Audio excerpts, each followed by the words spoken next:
Hey guys, what is up? Let me showing you a $950 PC build of 2014, but I'm gonna just round down so we have $900 PC build. So let's get right into it. So to kick things off, we're gonna go with an i5 4690K. It's a quad-core processor coming at $230. So since this does not come with a fan cooler, we're gonna go with a Rosewell RCX Z300 CPU cooler. This is $10 right now. Pretty good cooler, I would think. So for our motherboard, we're gonna go with an MSI Z97 PCMate ATX motherboard. You can get the gaming version of this one. It can hold multiple graphics cards and I can't remember what else, but I think it has USB 3.0 for the gaming version. So let's go with the memory for Corsair XM S3, 8 gigabytes of 2x x 4 gigabyte modules.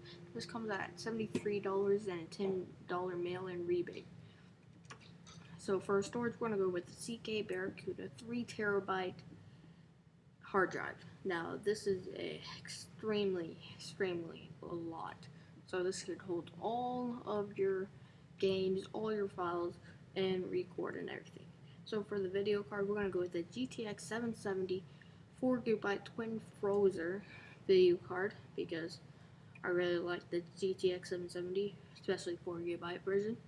For our case, we're gonna go with an NZXT Source 210 ATX mid-tower case. This comes at $35 and it's an amazing case for the price.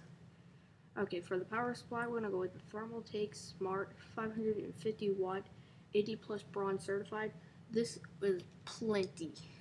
I think like 150 watts overboard, but you could probably put in another GTX 770.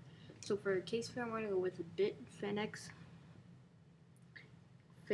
base. Oh my gosh, case can, and it's $16. So this comes up at $900 basically, and yeah, it's perfect. You also would not be able to use some base, and also your memory is clocked over high, so it might underclock itself just by a little bit, but it wouldn't really matter. So thank you guys for watching, and goodbye.